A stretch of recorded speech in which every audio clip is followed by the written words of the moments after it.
माननीय सदस्यगण,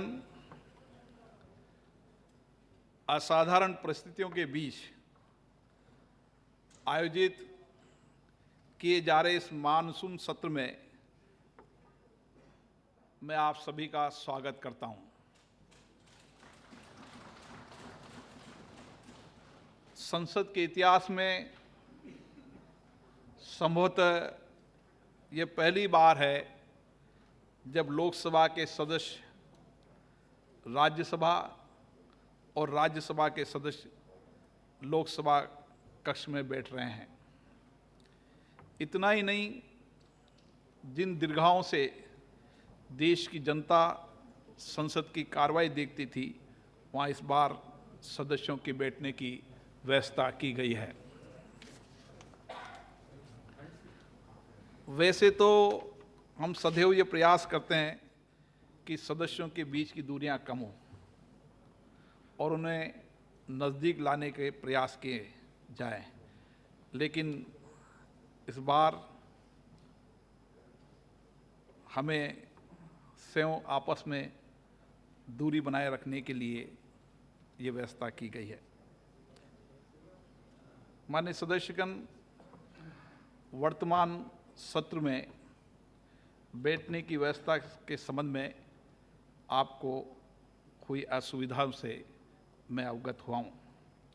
इस संबंध में मैं इतना ही कहना चाहता हूँ कि इस बार सदन असाधारण परिस्थितियों में है।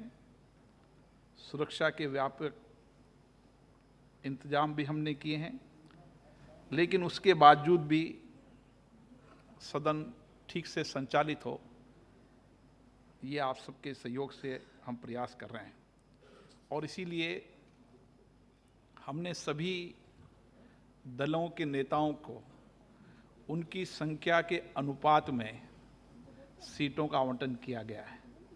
मैं सभी माननीय मंत्रीगण से भी, माननीय सदस्यगणों से भी आग्रह करूंगा कि हमने जो सीट पर संख्या लिखी है वह सामाजिक दूरी और गाइडलाइन की पालना के तहत रखी है, उसकी पालना करेंगे, मुझे सहयोग करेंगे। हमने ये भी कोशिश की है कि संसदीय कार्य में डिजिटलाइजेशन का उपयोग हो, इसलिए हमने एक ऐप बनाया है जिसमें माननीय सदस्य उपस्थिति कर सकते हैं। ऑनलाइन प्रश्न और अन्य सूचनाएं भी उनके द्वारा भेजी जा रही है, उत्तर भी उनके द्वारा प्राप्त की जा रहे हैं। ऐसी कई व्यवस्थाएं प्रबंध है जो पहली बार किए गए हैं। ये सब असाधारण परिस्थितियों के कारण किए गए हैं। सेफ्टी प्रोटोकॉल्स के चलते संभव है कि आपको कुछ असुविधा उठानी पड़े, लेकिन ये सब आपकी सुरक्षा के लिए, हम सबकी सुरक्षा के लिए आवश्यक था। माननीय सदस्यगण, भारत दुनिया का सबसे बड़ा कार्यशील लोकतंत्र है। हमारी संसद देश की 130 करोड़ जनता का प्रतिनिधित्व करती है। जनता की आशाओं आकांक्षाओं का प्रतीक हमारी संसद है। हमारी ओर से भी नागरिकों के बीच ये संदेश जाना चाहिए कि भारत की जनता की प्रगति, उत्कर्ष और उन्हें हर प्रकार से सुरक्षित रखने के लिए पूरा सदन एक मत है। पिछले कुछ समय में कोरोना के कारण उपजी परिस्थितियों का सामना करने में देश की जनता ने अद्भुत एकता और संगठन शक्ति का परिचय दिया। कोरोना योद्धाओं ने संक्रमण को नियंत्रित करने के प्रयासों के उत्कृष्ट योगदान दिया है।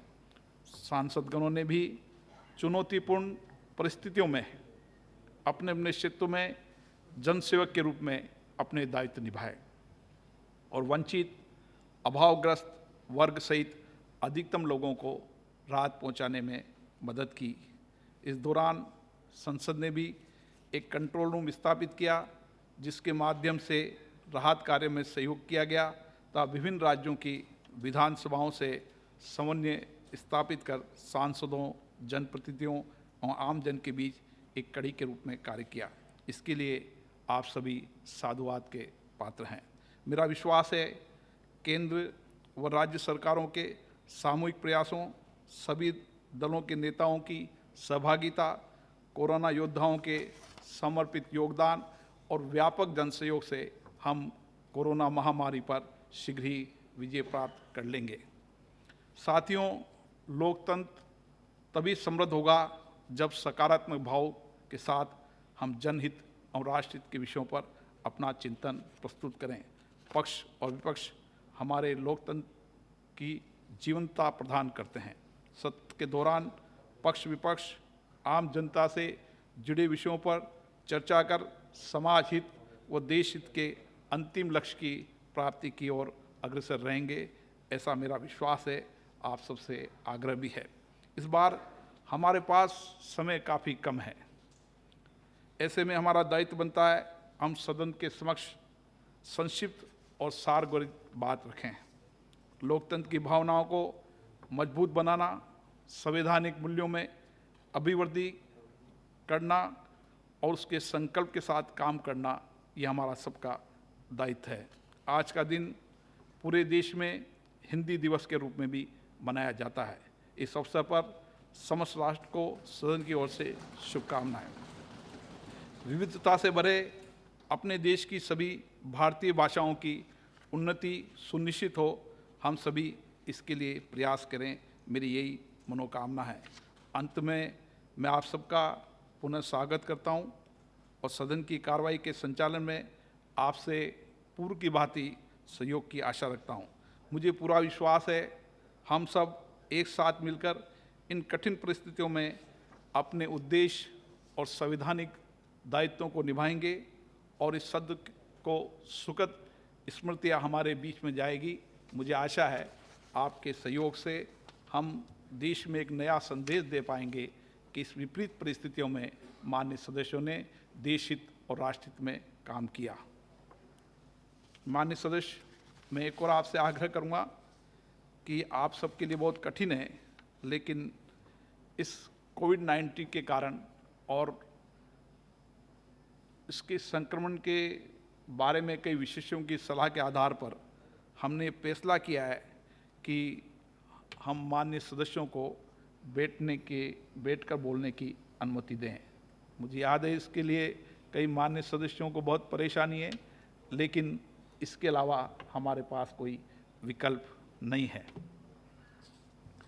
दूसरा विषय मैं आपसे पुनः आग्रह करता हूं, माननीय सदस्यगण, हमने सीटों के आवंटन के मामले के अंदर सभी दलों के नेताओं को उनकी संख्या के आधार पर सीटों का आवंटन किया गया है।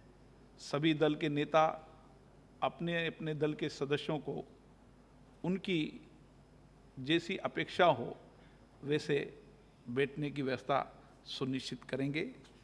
किसी नाम की सीट हमने आवंटन इसलिए नहीं कर पाए क्योंकि हम चाहते हैं कि सभी मान्य सदस्यों को सही जगह पर, सही स्थान पर बोलने का अवसर हो। इसके लिए मुझे माननीय सभी दल के नेता सहयोग करेंगे। माननीय सदस्यगण, जैसा आपको विदित है कि सामाजिक दूरी की अनुपालना तथा माननीय सदस्यों की सुरक्षा सुनिश्चित करने के लिए लोकसभा की कार्रवाई के दौरान लोकसभा के कुछ माननीय सदस्यों के राज्यसभा चैम्बर में बैठने की व्यवस्था की है। लोकसभा के प्रक्रिया कार्य संचालन नियमों के तहत नियम 2 के अंतर्गत मैं निर्देश देता हूं कि सत्र में लोकसभा की कार्रवाई के दौरान सभा के परिसर का तात्पर्य राज्यसभा चैम्बर, लॉबी तथा इसकी दीर्घाओं से भी है। इस सत्र के दौरान राज्यसभा की कार्रवाई के समय राज्यसभा के कुछ सदस्य लोकसभा चैम्बर में बैठेंगे। इस संदर्भ में मैं आपका ध्यान प्रक्रिया के नियम 384 की ओर आकृष्ट करना चाहता हूं, जो ये प्रावधान करता है कि सभा के भवन का उपयोग सभा की बैठकों के अतिरिक्त किसी अन्य प्रयोग के लिए नहीं किया जाएगा। तो मेरा सुझाव है कि नियम 384 को शिथिल कर दिया जाए ताकि राज्यसभा की कार्रवाई के दौरान राज्यसभा के कुछ सदस्य लोकसभा चैम्बर में बैठ सकें। मेरी समझ में ये भी अपने आप में इतिहास होगा कि कई माननीय राज्यसभा के सदस्य इस बार लोकसभा के चैम्बर में जो कभी सपना देखा करते थे यहाँ बैठकर, उनको बोलने का मौका मिलेगा। मुझे लगता है कि आप मेरे इस प्रस्ताव से सहमत होंगे।